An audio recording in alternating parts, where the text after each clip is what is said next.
We're happy you joined us on The Final Takeaway. Here we dive deep into current events as well as social, cultural, political, economic, and legal issues affecting the people. Our content seeks to encourage critical thinking and informed discussions on topics important to the public.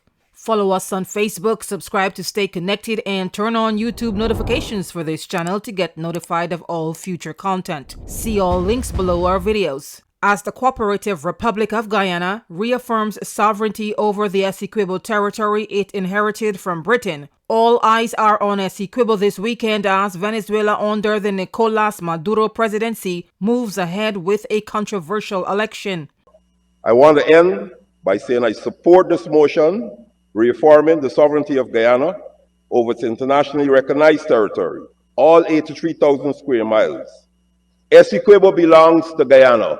Essequibo belongs to us. Our Essequibo. Venezuela's election slated for May 25, 2025, that's tomorrow, one day before Guyana celebrates its 59th year of independence from British colonial rule, forms part of the Bolivarian Republic's attempt to reclaim the territory that passed to Great Britain in 1814 under the Anglo-Dutch Treaty. In fact, Venezuelans are taught from birth that Guyana Essequibo, as they call it, had been stolen from Great Britain during an arbitration process over a century ago.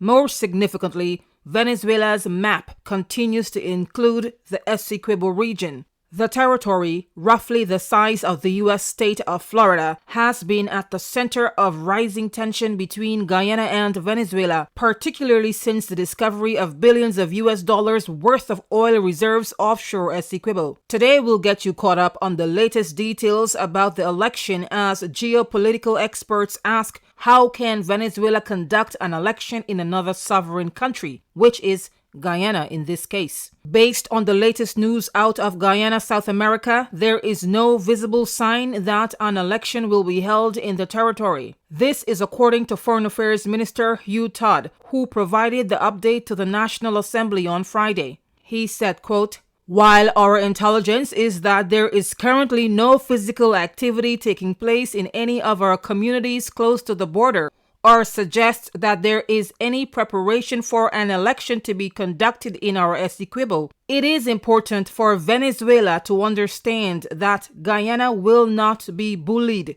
threatened, or intimidated to surrender any portion of our patrimony. Details remain sketchy, vague, or non-existent in how Venezuela plans to execute the election in Essequibo. For example, the number of voters, how many ballot boxes are slated for Essequibo, the electoral zones, the electoral colleges, and which towns will participate in the election. According to reports, Venezuela's National Electoral Council, the CNE, does not have a formal record of Essequibo voters. More importantly, how does Venezuela plan to occupy the disputed territory following this so-called election? Guyana know and have denounced unlawful acts to illegally elect a government for Guyana Essequibo. To elect a governor for Guyana Essequibo is unlawful because the state Guyana Essequibo does not exist. There is no such state in Guyana. Venezuela has not demonstrated or exercised any political or legal control and jurisdiction over such a state, since it does not exist in Guyana, a state that has no legal status in the sovereign state of the Cooperative Republic of Guyana.